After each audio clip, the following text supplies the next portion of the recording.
What's going on, guys? Welcome to another episode of the Terminator Training Show. I'm Kevin Smith. Today is going to be a rather quick one. I have some calls with clients later today, and then I am taking off for the rest of the week, going out to Seattle for a fitness seminar. And because of that, I am front-loading a bunch of stuff this week and trying to fit it all in so that I can stay on track and continue to release episodes week by week. And so that is what I'm doing today. It is going to be a part 2 from last week's Q&A. I probably only got to about 20% of the questions or so, and I've got a bunch more to pick from. So I'm going to try and get to a bunch and be relatively brief with the answers, but still provide enough value and information so that you guys can implement these things into your fitness routines or whatever the question topic may be and get better. So with that out of the way, let's hop into the show. Got a bunch of questions about push-ups and pull-ups, so I'm just going to answer one that should answer a few different questions. Tips and tricks you did to bring up push-ups, pull-up numbers. So I'm going to talk about general ways to go about improving your calisthenics numbers. Some of these things I've done, some I haven't really done, but there's, lots and lots of different ways to skin the cat. First thing you want to consider, the two basic things you want to consider are progressive overload and specificity. So we'll talk progressive overload first. These are like two S&C strength and conditioning 101 principles. So they're the two most important things you want to focus on. Progressive overload means that you want to, over time, not necessarily every session, not necessarily every single week, but over time, overload, you want to give your body more of a stress than it got last time. Whether that is more reps, whether that's more sets, whether it's more range of motion, whether it's more frequency, proximity of failure, whatever it may be. So that is important across the board for improving anything, but it definitely applies to pull-ups and push-ups. The next one is specificity. So to get really good at a specific thing, whether it's exercise or anything you're trying to get good at, you need to practice that thing. You need to do that thing because it's a skill. These exercises are skills just like any other skill. And oftentimes people overlook that with fitness for whatever reason. If I wanted to get really good at playing the piano, it's pretty intuitive that I would play the piano a lot more. I wouldn't play the clarinet. I would not play the trombone. I would play mostly the piano, if not only the piano. But for some reason, people will say, oh, to get really good at push-ups, you have to do a lot of these bench press techniques, or you have to do these incline presses on this perfect incline with this random intensity technique. Or to get good at pull-ups, you have to do a bunch of lat pull downs, and you have to do a bunch of other non-pull-up exercises. And although you absolutely can do accessories or assistance movements for these movements, the main thing you want to focus on is the push-up and the pull-up, whatever type of push-up you're trying to do, whether it's hand release push-ups or regular push-ups. Those are what you want to focus on. So generally, there are tons and tons of ways to do this, but I will talk about the way I kind of usually approach it. This is assuming that you're training for multiple different fitness disciplines. So it's not really going to be a greasing the groove approach where you're really just doing push-ups or pull-ups or both, like almost every single day. It'll just be a general guideline, like a guidance blueprint on how to set up your training week. Typically, you're probably going to have most likely 2 upper body days per week. You might do a push day and a pull day, but generally I would probably do 2 upper body days per week and maybe 2 lower bodies days per week, or maybe 3 days a week where you do an upper lower pull, an upper lower full. And on the upper days and the full days, you would probably, if you're really looking to get your push-ups and pull-ups up, you would include those. So generally, you're going to want to do more of a heavier day with lower volume and higher intensity. And you're going to want to do a more higher volume day with more reps. So in this case, that would probably be something like weighted pull-ups on, we'll say Monday. Say you're doing upper body on Monday, weighted pull-ups and some weighted push-ups, or perhaps some heavier pressing movements, and then you kind of do some body weight pull-ups. But usually I would recommend doing some weighted pull-ups or push-ups on Monday and some weighted pull-ups. That could be anywhere from 3 to 5 sets of 2 to 6 or 8 reps. Really just depends on what your strength levels are and how many weighted pull-ups you can do. That would be for pull-ups. And then push-ups, you would probably do something like 12 to 15, maybe 20 reps of weighted push-ups, just because doing You'd have to really get the overload pretty nailed down in order to get better at push-ups in the 2 to 8 rep range. And it's just a little bit impractical. So think 12 to 20 on push-ups.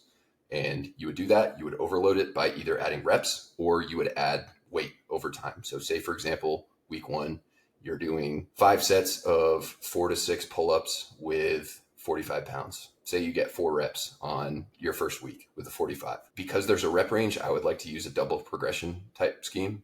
So you would stick with that 45 pounds until you're getting 6 reps with it. And then the following week, you would add probably 5 pounds or maybe even 2.5 pounds. And if you add that 5 pounds, it should put you back at the lower end of the rep range. So say you're doing 4 to 6 reps and you hit 4 with 45, you do that for 3 to 4 weeks. And then finally you're at 6 reps with 45s. Then you would add 5 pounds. Now you're at 50, should put you back down into the 4-ish reps. And then you stick with 50 until you get up to 6 and so on and so forth. For push-ups, same thing. Maybe you start with 15 reps with a 45-pound plate on your back and you get up to 20 reps. Once you get up to 20, that's when you can add weight. So maybe you add another 10 or something like that. Or maybe you have a weight vest plus a plate or something on your back, or you can add a band, whatever it may be. You're going to continue doing that. And just, you're basically trying to build strength in those movements in a lower-ish rep range by adding external load. And of course, you're going to be doing other pressing exercises. You're going to be doing other pulling exercises as well. Depending on how you prioritize push-ups and pull-ups, you could probably do those towards the beginning of your workout, since they're going to be more in a lower rep range. A mistake a lot of people make is they will do a full upper body day, and then at the end, while super duper fatigued, they will do pull-ups and push-ups, which is not always wrong. But in this case, you want to do them when you're more fresh, and also because you're doing them at a higher intensity, lower rep range. Say that's Monday. Say your next upper body day is Friday, or maybe you're doing a full body day on Friday, but you want to include push-ups and pull-ups. That's when you would probably do more higher intensity, but also just body weight. So you'd go close to failure, but with just body weight. In between there, maybe on Wednesday, if you really want to prioritize push-ups and pull-ups, maybe you're doing a lower body day on Wednesday, you can still add some, think of these as like practice, not necessarily like a push-up, pull-up workout. So say you can do 60 push-ups and 14 pull-ups. Maybe on Wednesday, that lower body day, and you don't even need to really go to the gym. If you have access to a pull-up bar, you can do this, not even as part of your workout. You can do it sometime else throughout the day. Maybe you do 4 to 6 sets of, say, 6 to 7 pull-ups. It's about half of your 1 set max. And 4 to 6 sets of 20 to 30 push-ups, a little under half of your 1 set max. Shouldn't be that sore from that, but you're getting a little bit extra stimulus. And then week to week, you can either add a set, or you can add a few reps to each set, or you can do that every other week, whatever it may be. But those should be thought of as practice sessions, not necessarily like go all out and super hard, close to failure. That would be Friday. So upper body day, Friday, you're doing your upper body workout, and you would do some standard regular pull-ups and you do some standard regular push-ups, whichever type of push-ups you're trying to get better at. And that's when you want to take them pretty close to failure. I would not every single week max them out and just try and get more and more reps every single week. You want to take it relatively close to failure, but I would do something like a set of 50 push-ups and a set of 12 pull-ups week 1. And then probably your second set, maybe you do 40 push-ups and 10 pull-ups. Third set, maybe you do 30 to 35 push-ups and 8 pull-ups, and so on and so forth. And then maybe every week, every Friday, when you do this session again, you can adjust multiple variables. You can either reduce the rest periods and do the same amount of reps. Maybe you reduce the rest period by 10 seconds or 15 seconds, or you can add reps over time. But that's not really scalable. You're not just going to be able to, if you're starting with 50 push-ups, you're not going to be able to add 3 to 5 reps every single week. That's just a little bit unreasonable. Eventually, you're going to hit a point of diminishing returns. So that's when you can start messing with rest periods. You could also consider adding another set, but pretty much you're doing like ladder sets. So you're starting relatively close to failure. And then because you're going to be fatigued for your next couple sets, you are doing a little bit less. So you have like 2 reps in reserve on the first one, theoretically. If you're capable of doing 14 that day, everyone's 1 set max is going to be different depending on the day and fatigue and all that kind of stuff.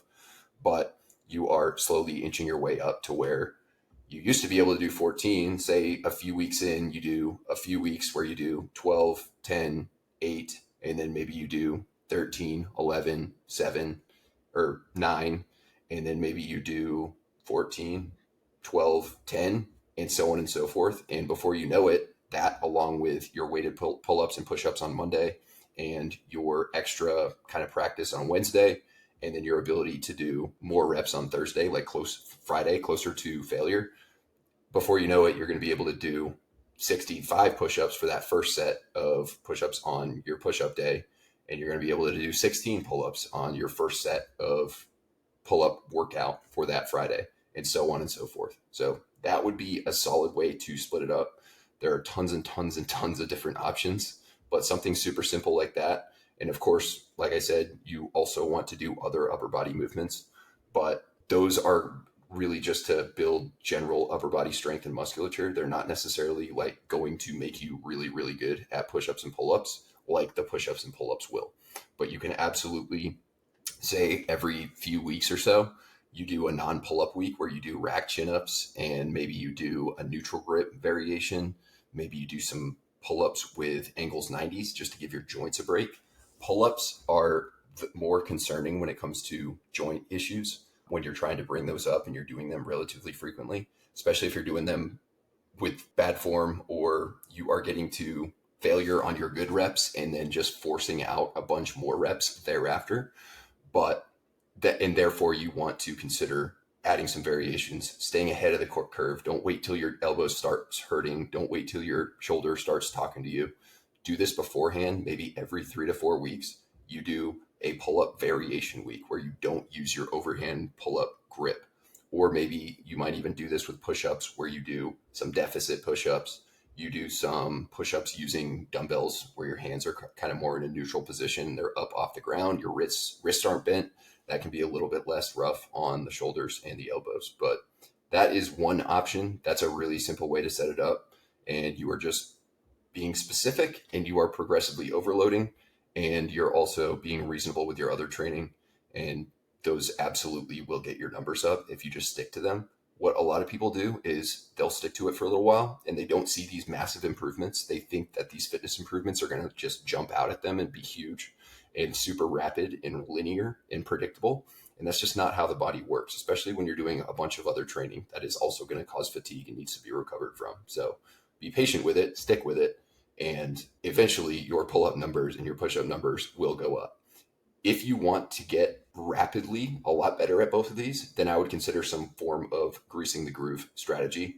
That is something you should follow for a very short period of time. And I'm not going to talk greasing the groove just because I've talked about it before several times and it would take another 15 minutes or so. But you can go online and just type in greasing the groove. There's a lot of different ways to do them, but you can find one of those and kind of do it. But that, again, should not be just something you do year round. That's probably the biggest thing to take away from greasing the groove.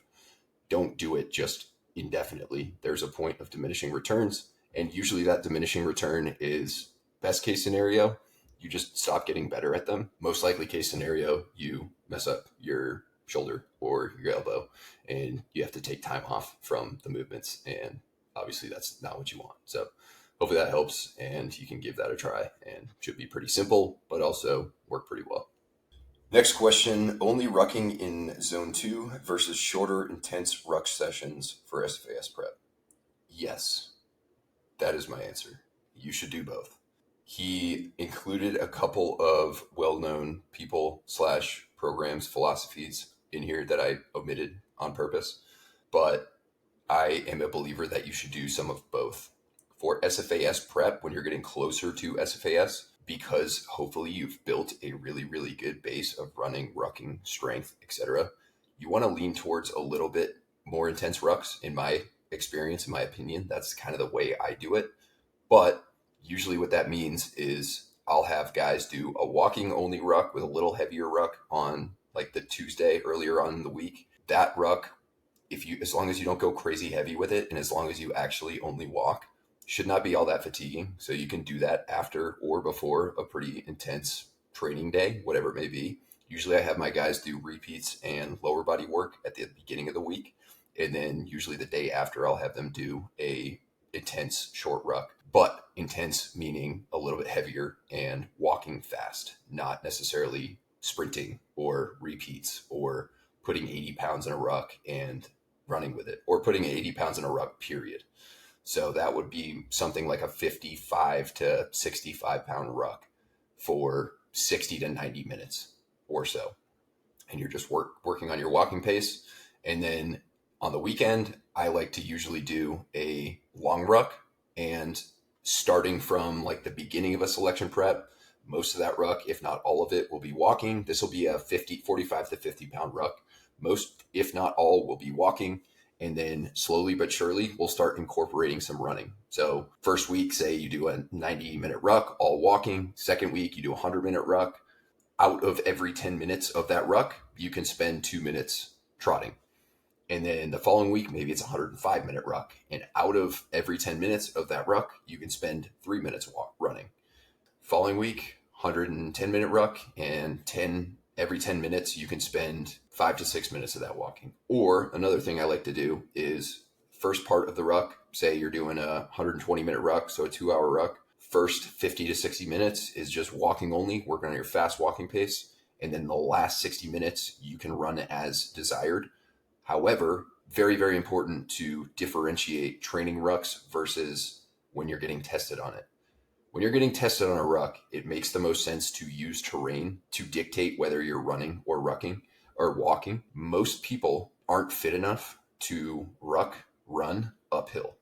If they run uphill, especially early on in the ruck, they are going to smoke themselves. And it just makes sense to hold that to the end. You absolutely can, if you're a super stud, get to where you can run the entire ruck on like a 12-miler or whatever, but most people won't get there, and that's fine. But you want to use the terrain to your advantage. So when you're getting tested on it at selection, or if you're getting tested on throughout your career, whatever, on a 12-mile, it makes sense to use the terrain to your advantage by trotting the downhills to use gravity to kind of pull you down.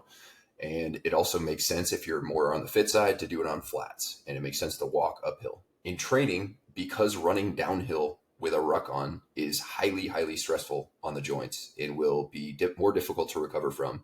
Usually what I recommend is to limit downhill running in training. You can do a little bit of it. You should do a little bit of it occasionally in training for short periods of time, just so your first time running downhill with a ruck on is not at selection. You've been exposed to that stress before in small doses. But most of your running on training rucks should be on flats. A little bit maybe on inclines even. You can do ruck running on slight inclines. Some people can do that and be totally fine. So typically I will give my clients a no more than this amount of time ruck running downhill, just to keep them recovering well and not beat the shit out of themselves. And oftentimes it's no ruck running downhill during the training ruck. Throughout the plan, at some point, they're going to do a little bit of ruck running downhill, but it won't be like early on, and it won't be very, very close to selection either, because again, it's just rough on the joints. So I like a little bit of both. I also don't hesitate to give some of my guys a ruck run brick where they go for 60 to 90 minute ruck, drop ruck, 5 to 10 minute transition into running stuff, refuel, rehydrate, and then go do a 30 to 40 minute run or whatever it may be. But a combination of ruck walking and ruck running, in my opinion, as you get close to selection, of course, basically everything I just said, this is like the last 12 weeks or so before selection. It is not 6 months out. It's not 5 months out. It's not 4 months out. Ruck running when you're 6 months out from selection is just a bad idea. It's not a good move. It is totally not worth the squeeze. You are going to set yourself up for a lot of success if you work on ruck walking before you get into your very specific selection prep, and you work on building a great running base, and you work on getting very, very strong. If you do those things, once you do get into that 12 weeks or so before selection, you're in your selection specific prep, you're going to be really fast at walking with a ruck on, and you're going to be feeling good. You're not going to be banged up already, which a lot of people are because they start ruck running way too early and they start their selection prep already banged up. It's just going to get worse and worse. But if you have a really good walking base and a really good running base and a lot of strength, once you do start ruck running, you're going to be way ahead of the pack and you're going to make drastic improvements. You're going to already be well within the standard, most likely, of what is required, 12 to 12:30 miles for 12-ish miles. That's not officially required, but that's like a really good solid number to shoot for. Obviously, you can be faster than that. It's even better. But if you can ruck 12-minute miles for 12 miles, you're doing pretty good. So that's what I would recommend, a combination of both, not just one or the other. But there are lots of different ways to skin it. I just don't think that one of these is that much better than the other to such an extent that I would only stick to that one. There's nothing wrong with doing some of both. And you're going to do a lot of both at selection. Most of the rucking you do at selection by percentage, like time spent rucking, will be walking, hopefully. Hopefully you're not one of those guys that thinks you have to run during land nav. If you're accurate with your land nav and you're good and you don't get crazy lost and have to make up ground, you shouldn't have to ruck run at all during land nav. So most of that time is going to be spent walking. So if all you do in prep is ruck run really fast, it's going to be more fatiguing. It's going to beat you up more. And it's also just not quite going to carry over as well to all the time that you spend walking with a heavier ruck on. However, if all you do is walking, when it comes time to go crush gates, and by the way, you can do a bunch of ruck walking and stay in zone 2 and still pass gates. I always have had the mindset, and I like to cultivate this mindset with my clients. Your goal, even if you don't do it, even if it doesn't end up happening and coming to fruition, your goal should be to go and fucking crush gates. That should be your goal. You should want to put your absolute best times up. And in order to do that, the reality is you're going to have to ruck run quite a bit. You can get through the entire thing just walking and pass. I just don't think that's a great mindset. And although ruck running is definitely stressful, it beats you up, it's not longevity friendly. It's okay to do for short periods of time, like during selection prep and at selection. And then you're probably not going to need to do that again unless you go to another selection, SMU selection, or whatever it may be. So that is my approach. Neither one is better than the other. They're both very valuable. Next question. I know it's a common question, but staying in good enough shape for SFAS while in OSUT. All right, so that wasn't even a question, but I get what he's trying to ask. How do I make sure that I stay in shape, enough shape for SFAS while at OSUT? Yeah, this is like the most common concern in existence pretty much for 18 x-rays. And I'll start by saying every single x-ray ever who has ever gotten selected, which is a lot of people, including myself, had a concern along this line. Because no matter what, if you go to basic fit, you're going to lose some fitness. However, if you go to basic really fit and you lose that fitness, luckily fitness is really easy to regain. And by the way, you're not going to lose all of your fitness. You're not going to go back to like ground zero. You're going to do a little bit to maintain your running ability, your calisthenic ability. You're definitely going to lose some strength. You're going to probably lose some top end speed. You're going to lose some rucking ability. But it's not like you're going to go from super fucking ready to crush basic training to I've never worked out in my entire life before type fitness. You're going to lose a little. And it's therefore going to be very easy to regain sufficient fitness afterwards. So the overall goal should be to go to basic training. You shouldn't do like a selection prep program going into basic training. That would not be very intelligent. I know a lot of guys do that. I know probably someone is listening to this right now and preparing for basic and following my selection prep program. So you guys are going to do it regardless, but you don't have to follow a selection program going into OSUT, and you shouldn't follow a selection prep program going into OSUT. However, you should be very close to being ready to go smash SFAS when you go to OSUT. That way, when you do lose fitness while you're there, you are easily able to regain it and then some, because you'll have plenty of time post OSUT. You'll have airborne school, you'll have AT, which is like awaiting training before you go to SOPSI, then you'll have SOPSI, then you'll have selection. That's a lot of time to regain fitness. Regaining fitness is way faster and easier. It happens at a exponentially faster rate than gaining it for the first time.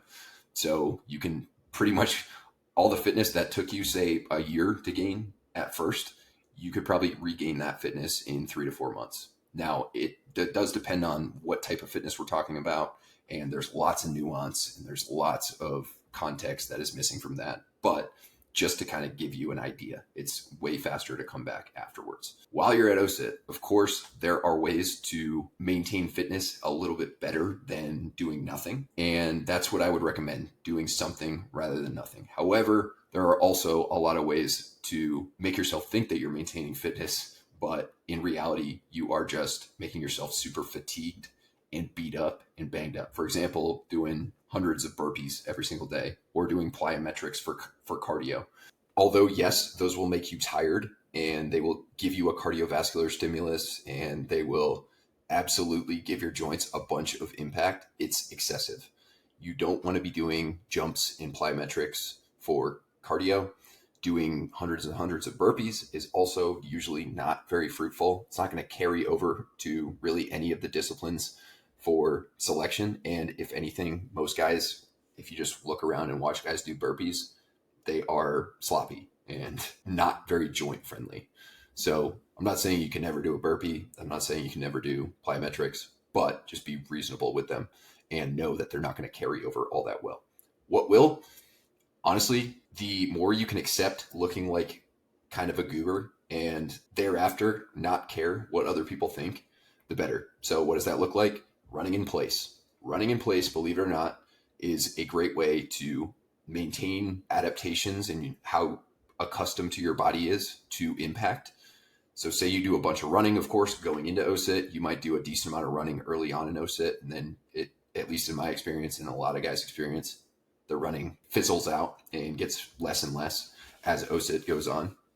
But if you run in place, yeah, you're not going to maintain your exact same 5-mile time, your exact same 2-mile time, but you will maintain your body's ability to absorb impact just to a lesser extent.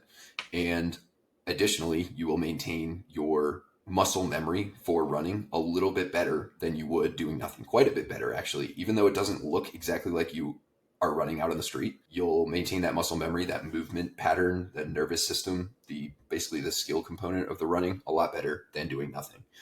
You can also run circles around your bay. Yes, I know this looks ridiculous. It's going to be crazy, but it is better than nothing. And you can do lots of calisthenics. Some bays, from what I've been told, bay, barracks, whatever you want to call it, platoons, depending on the setup. Some bays will have sort of like prison style gym stuff. Some bays will have some kettlebells, things like that. You can absolutely do some kettlebell work. You absolutely should do some push-up work. You should be able to also access pull-up bars, at least periodically. And really it just comes down to doing your best. And doing something is almost always better than nothing, other than kind of the specific things that I mentioned earlier, just completely destroying yourself with high impact, high rep plyometrics and burpees. So that would be what I recommend. But additionally, you don't really have to worry about it too much, because if you go to basic fit, you are going to be able to regain it in plenty of time before selection. And if that were not the case, then 18 X-rays would not historically be the fittest population at selection compared to the National Guard guys, compared to the officers, compared to everyone else. And I'm pretty sure, unless something has changed, 18 X-rays are historically the best performers in all of the physical events at selection. So it is not something to worry too much about, and you're going to be okay. Next question. Between sets, I just sit on my phone for 3 to 5 minutes in my home gym. Is that wrong? It is not at all what I would recommend, because you are switching your brain back and forth to being focused on training and getting a big dopamine dump from your phone. So most likely, I'm assuming you are scrolling, or you are watching a YouTube video, or you're watching something that results in all these very, very quick dopamine hits, kind of like really short attention span type stuff. Most people aren't like sitting on their phone and like studying or something like that. So usually you're playing a game, or you're on Instagram, or you're on Twitter, or something like that, where you are, even though you don't feel it, it is negatively affecting your ability to focus. It's negatively affecting your stress levels. It's increasing your stress levels in like little tiny but continuous doses. And I would venture to guess that even though you think it's 3 to 5 minutes, I would venture to guess sometimes it's 2 minutes, sometimes it's 7 minutes, sometimes it's 6.5 minutes. I doubt for most people that it's exactly 3 to 5 minutes every single time. And Therefore, it is going to be a negative. It's going to have a net negative effect on your training performance and your ability to focus, and therefore, most likely your results. And this is not just my opinion. There actually was a recent study where they showed that those who scroll in between sets on, I think they called it social media. I can't remember the exact platform it was or what they called it, but I believe it was basically there were two groups. One group did not look at their phone, social media in between sets. Another group did. And objectively, the group that did not get distracted by social media in between their sets made better gains. They had better training performance in that session. They made better long-term gains. I do not have that study pulled up, so I might not be exactly right with all of the basic details, but that is the case. And honestly, I don't think we should need a study to tell us that. It just makes sense. Have you ever spent 3 to 5 minutes just scrolling and then afterwards felt better? Like you always, at least if you're at all conscientious and aware of how you feel on a day-to-day basis, you'll know that spending time kind of being distracted on your phone, although you enjoy it, you get these little pleasure hits and dopamine hits while you're doing it, afterwards you always feel worse. And if you're doing that, say you're doing 15 sets of exercises in your training session, and every set you go and spend 3 to 5 minutes getting these little dopamine hits, that's going to add up for sure. And it's going to detract from your performance, your focus, and probably your long-term results. The fact that you're doing it at home is better than doing it at the gym because other people aren't around you waiting for equipment. And when you're at your house, you can just do whatever you want. However, I would highly recommend not doing that. Another huge thing is most people, when they're training, that's like one huge opportunity for them to not be distracted and not be on their phones and not be connected. If you're doing this while you're training, I could absolutely predict that you do this quite a bit throughout the day also. And although a lot of people are just not aware of it, when you're just spending your entire day or most of your day connected, distracted, getting these little dopamine hits, it absolutely is detrimental on your overall health, your mental health, your outlook on life, your self-esteem, your well-being, and using your workout as an opportunity to separate yourself from that and be in a distraction-free, little tiny cheap dopamine hit-free environment for an hour or an hour and a half is a great thing. And you most likely will find that you are more motivated and more determined to train.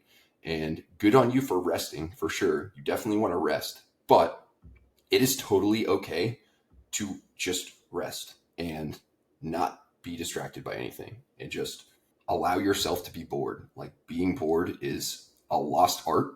And those who are comfortable being bored, those who intentionally allow themselves to be bored, because in 2024, we could easily just never once be bored. We could always find something to occupy us. And being bored is a highly beneficial thing for productivity, creativity, mental health, reductions in anxiety. Being bored is a really good thing. And most people just are so uncomfortable with either sitting still, or you can even just walk around your garage. Or if you're training in your garage and it's connected to your driveway, maybe you can walk to the end of your driveway and back, get some sun, whatever it may be. All those are going to be way, way better off than looking at your phone. So is it the end of the world? No. If you were doing this in a gym, I would absolutely tell you to stop, because this is massively problematic in gyms. People will go and spend 45 minutes on one machine to do 3 sets because they get carried away scrolling in between each set. I even see certain people at my gym scrolling while doing sets of an exercise, and it just blows my mind. And it's problematic in many, many different ways. So I would challenge yourself to break this habit and not scroll in between your sets. And I would bet after, it's going to be a little bit of an uncomfortable period to like get used to not scrolling in between sets. But I would bet after a little while, you're going to start noticing you're more motivated to train, you're more focused, and you're more into the workout, and you just feel better overall. And most likely you're going to get better results, and you're going to be able to put more intensity and effort into each set. And you're going to be able to really focus and get your form locked in, your technique, your execution, and you're going to be present the entire time in the training session rather than just attention switching and focus switching and just kind of being all over the place. So that's what I would recommend. Next question, PEDs during prep for any SF unit. Why can they help and why not?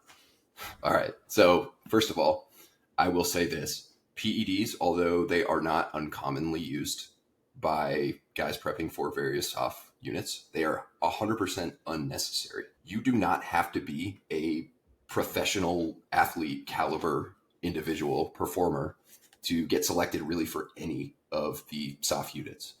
The most important thing is your mental strength and your character and your grit, determination, and desire to achieve.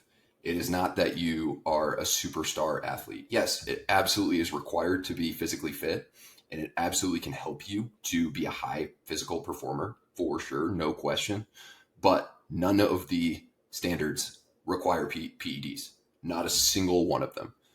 So why can it help? Of course, PEDs are performance enhancing drugs, so they're going to enhance your performance in certain things. If you are PED savvy and you know exactly what is the right thing to use, you know how much to use it, you know when to use it, you know who to get it from, the right product, etc., you absolutely can see performance enhancing effects from it.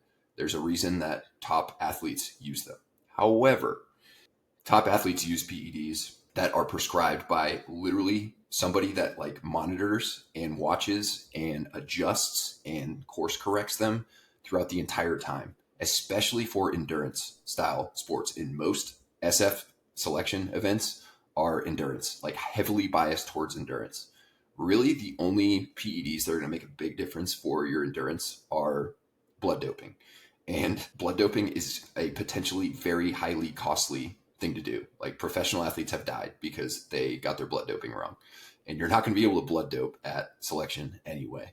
So that one's pretty much out. Yes, there are other PEDs that can potentially help. There's some SARMs that may temporarily improve your ability to do certain conditioning events, may improve your run times and things like that. But again, temporarily, you're not going to be able to bring this stuff to SFAS anyway, or any soft selection. I guess technically you could bring this stuff to buds, but you know, I think they're cracking down pretty hard on buds just because of that recent guy who passed away. Was it from PEDs? I don't know, but was he taking PEDs? Yes. And of course, that's what everyone's going to blame, is the fact that he was taking PEDs. So they're probably cracking down on it pretty hard. I don't know how hard they're cracking down on other SOF units and SF and Air Force, etc. But I would assume that it's very, very difficult to get away with it at buds in particular. But either way, at SFAS, you're going to be out at Camp McCall, so you're not going to be able to bring it.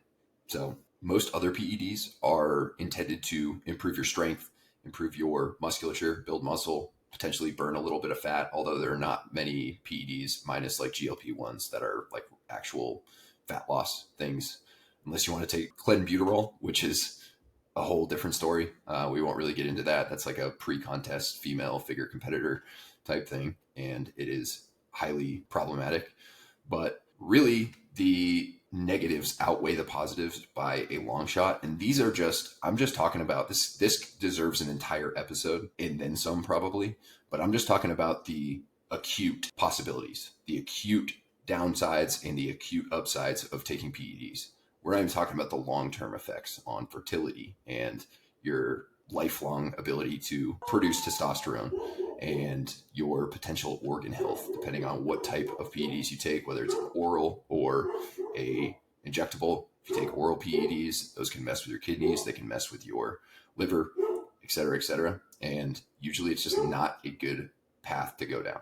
So again, not required at all to take any sort of PED for selection, to be like a top performer at selection. In most classes, you're going to have some guys who are absolute studs, none of which are probably on PEDs, but they're not going to be studs compared to actual athletes. So for example, the guy who wins the long runs at selection would get absolutely smashed by any decent mid-level runner. Same with rucking. Although rucking is not really like a big time sport, if you gave a high level middle distance runner a 1 year plan to get a little bit stronger and do a bunch of rucking, they would smash everybody in rucks. Like the performance is relatively high. The top performers at selection are going to finish like with relatively good times, and they're going to be relatively athletic and high performing, but they're not absolutely that high performing compared to high level athletes. And it's just not required. Like, I probably will make a full episode on this in the future. I would have to do a lot of prep for it just to kind of get my thoughts in line. As you probably can notice, I'm kind of just thinking out loud at this point, but it is definitely something to not, I wouldn't even consider it, especially before you go to selection in the Q course.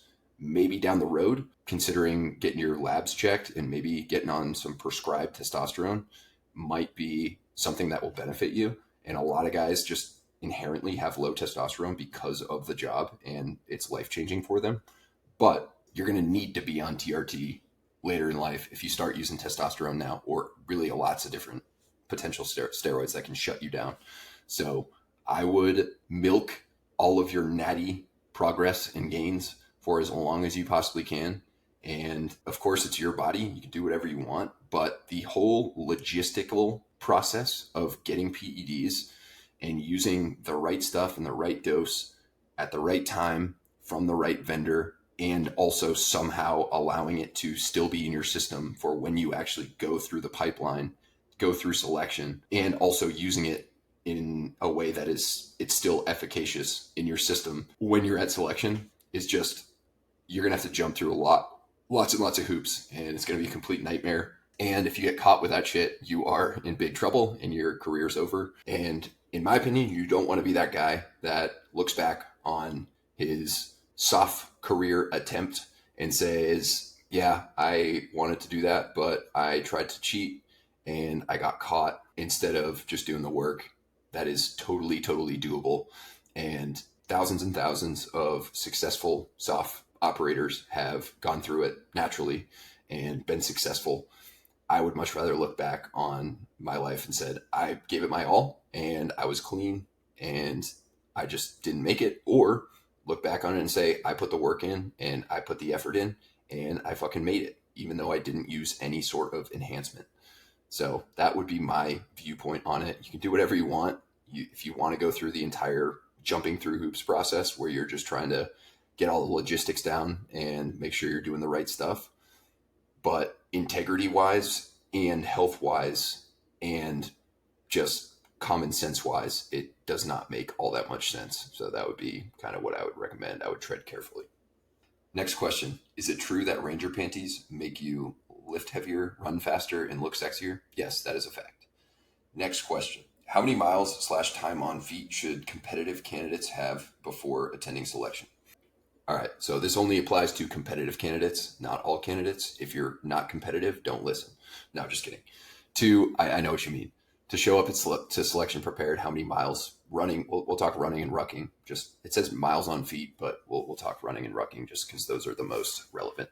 I have answered this several times. I actually wrote an article on it because it's a very common question, and there's no way to give you a perfect answer. It really just depends on the person. It depends on your ability to recover. It depends on your strengths and weaknesses.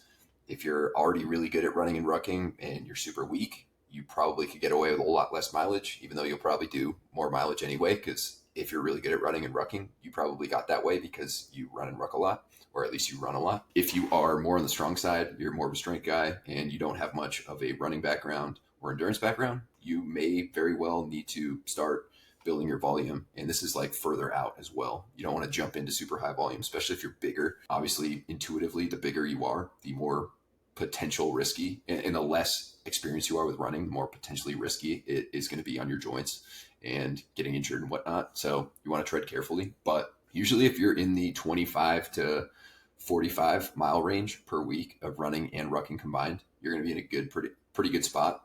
It does depend though. If you are very intentional, highly intentional with your training, and you focus on just quality workouts, honestly, for a lot of people, run volume should be highest like 3 to 6 months out, and then it should drop off as you get close to selection, and it should be very highly intentional on getting faster for those middle distance runs that you're going to be doing, instead of trying to keep your run volume super high and your ruck volume super high and your run intensity super high. Usually, unless you're just a beast and you recover really well and you have a big history of running and rucking, usually that's going to be a little bit too much. So usually somewhere in the 25 to 35, 40 mile range is pretty common, but you can absolutely get up to where you're doing 45, 55, 60, whatever it may be, just depending on your running history, how long you've been training for, and what you can recover from your strengths and weaknesses. There's no real way to give a perfect answer for everybody, but if you're running 12 miles a week, running and rucking 12 miles a week, you're probably too low.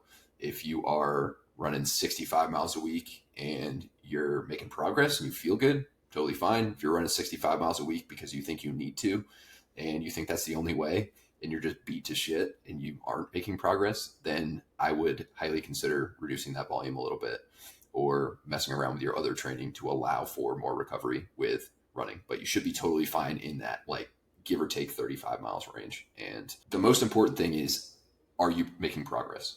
And are you capable of going on long runs, especially long rucks, and recovering and feeling okay the next day? Say, for example, you go out on your weekend ruck and you do a 2-hour ruck, and maybe you're getting closer to selection, so you run for a good portion of it and you're just destroyed for like 3 days. Well, that can be a problem. You might need to increase your volume, but not like right away. You need to like slowly work up to it. Not be like, oh, I'm smashed for 3 days, I'm going to triple my volume next week, or I'm going to add 15 miles to my weekly volume in 1 week. That's not smart, but that's a decent indication that you are not necessarily prepared with the current volume or the current plan that you're on. It's not just the volume, it's also the intensity that has to be taken into account. But as long as you're doing highly intentional runs, like every run you go on should have a purpose. What is the purpose of this run? Is it to get better at a 2 mile, better at a 5 mile, better at a unknown distance run, probably somewhere in the 4 to 6 mile range? Or if it's ruck, is the intention of this ruck to get better at an 8 mile ruck, a 12 mile ruck? Is it to get better at walking around with a ruck on for days and days and days? Whatever it may be. If it's just, I'm going out to run or ruck and get tired just because I think I need more mileage or more volume, or just because my buddy did more mileage or more volume, then you might want to think again and consider being more intentional with it. And in some cases, just adding more volume and more volume does not work out the way that you think it might. So that's what I would consider when you're going about it. You can check out my website. I've got an article on this. It's relatively old. I'll try and link it in the show notes, but it gets way more in depth on this question, and it'll give you a pretty good idea of some things to consider. Next question, which of your programs is best for Ranger School prep?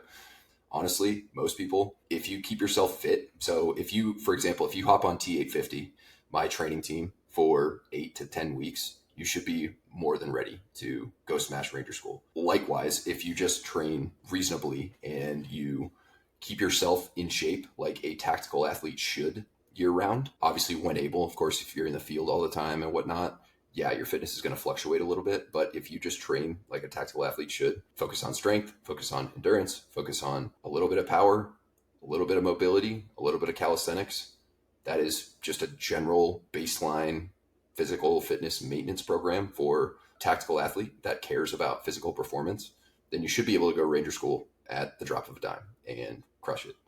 So if you think you need a program, you can hop on SFAS, maybe do like half of SFAS prep. Or if you're further out, I would probably hop on like T850. That will absolutely get you prepared for it. If you really struggle with running in particular, and you know you can meet the standards for the 12 mile, which is 3 hours with like 35 pounds on your back, which if you're a tactical athlete, you should be able to do that at the drop of a dime, even if it beats you up a little bit, even if you don't ruck all the time. But either way, if you do need to bring your running up, I would hop on the 2 and 5 mile program, and that will absolutely do it. And it'll get you running, hopefully, unless you're crazy high over 40 minutes on the 5 mile, it'll absolutely get you crushing the 5 mile. And it's got calisthenics and all that kind of stuff in it, so it'll prepare you for that too. Next question, can you still develop type 2 fast explosive power in your late 20s and 30s? Absolutely.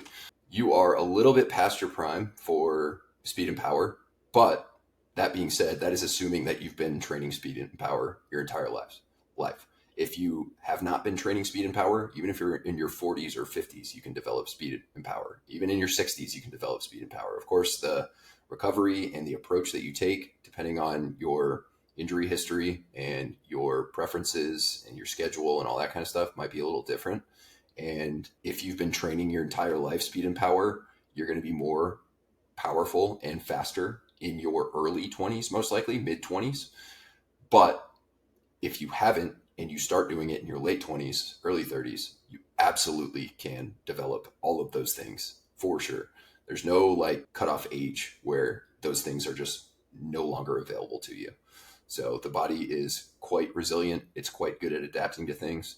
And although you're slightly past your prime in your late 20s, early 30s, more specifically, you for sure can and should aim to train a little bit of speed and power. You don't have to do like, depending on what your goals are, you don't have to do a speed and power focused training plan or anything like that, but you absolutely can include jumps, throws, sprints, etc., explosive lifts into your program to develop that power and that fast twitch ability. And you should, because inherently over time with age, your fast twitch muscle fibers reduce. So if you don't combat that by at least doing a little bit of maintenance, training them, then they will reduce at a faster rate, and you will maintain them at minimum if you train them, but you absolutely still can build them if you put a little more bias to it. So definitely would recommend. All right, we'll speed up here. I've got about 10 minutes. We'll see how many more questions we can get to. Next question, how to mitigate the effects of occasionally staying out late and binge drinking. Yeah, so obviously the number one way to mitigate it or completely 100% eliminate it would be to not do that. That being said, me telling you that you should never do that is hypocritical, because although I don't do that anymore, I'm almost 2 years sober. I'll be 2 years sober in about a month. I used to, and I got away with it. Was it helping me? Absolutely not. Was it beneficial? Nope. In no way, shape, or form was it, but it can be done. I would do a few things. I would make sure that you are doing this occasionally, like you had in your question. Maybe once a month or so would be, I think, pretty reasonable. Maybe every other week, but even that would be a little bit rough, depending on how old you are. And everyone honestly reacts to a night out of drinking a little bit differently, and how much it messes them up depends on your age. It also depends on like your genetics. Some people just can genetically handle that a lot better than others. But overall, the less often you do it, the better. But say you are going to do it, I would do it on a night before a rest day for sure. So say your rest day is Sunday, I would do it Saturday night. I would try, and if you can possibly swing this, I would try and stay out late, but not too late. Maybe do more happy hour till like 9 or 10 and then go home and sleep, rather than doing it till 2 or 3 a.m. Because when you stay out till 2 or 3 a.m., drinking aside, it's going to mess your sleep up for at least a couple nights after, trying to get back on track with your normal sleep schedule. Add the drinking to it, and it's going to throw a whole additional wrench in your sleep for several nights. And it's going to take you a few days to get back on. Even if you do feel a little bit better a couple days later, your body is still depleted and it's still suppressed, and you're not primed to perform or recover or absorb nutrients like you would be if you didn't do that and you went to bed at a reasonable time. So I would do it on a rest day, before a rest day. And I would also make sure you are selecting drinks that are not loaded with sugar. I would go vodka soda, vodka water, tequila is totally fine as well. When you're having soup, like these fancy mixed drinks, or you're just crushing like IPAs or heavy beers or something like that, the calories, yeah, are a thing. I personally was super lean when I used to drink a lot. So the calories can kind of be not a huge deal for some people. For other people, they absolutely are. But all the sugar that you're consuming in addition to the alcohol is going to be even more detrimental for multiple different things. And also, you want to hydrate well. A lot of people say just drink water in between each drink, which would be great. That'd be a pretty solid idea. But honestly, if you're just drinking plain water in between each drink, you're going to further dehydrate yourself beyond what the drinking is doing. So I would include some electrolytes. You can bring like an element packet to the drinking establishment and add that to your water in between. Maybe you have half an element packet with one of your waters and then the other half later on or something like that. That way you're actually rehydrating, not just adding more water into your system that you're just going to pee out and pee out. You want electrolytes as well. I would make sure you eat something solid before you drink. And I would also make sure you have a plan in place for afterwards if you're one of those people that gets really hungry and eats a bunch of tubed meat, hot dog stand hot dogs, or burritos or whatever it may be later in the night. Alcohol, even moderate intakes of alcohol, will increase your gut permeability. And what pretty much that means is you're going to have kind of leaky gut for the next 24 hours, at least, depending on how many drinks you have, maybe 48, where you are not absorbing nutrients the same way you otherwise would. It also interferes with muscle protein synthesis. So it's going to interfere with your recovery. And ideally, you have a good, solid, high protein meal before you drink. And if you get the drunk munchies later in the night, you make a solid choice. I would probably make this choice beforehand. If I get hungry tonight, I get home and I am potentially wanting a pizza or something like that, you should have some sort of plan in place. Maybe you bake extra dinner. You have a burger, like a homemade burger patty and some sweet potato fries or something like that, instead of just putting a pizza in the oven and hopefully remembering it and just smashing the pizza. You don't even remember your pizza the next morning and wake up feeling shitty with pizza all over yourself.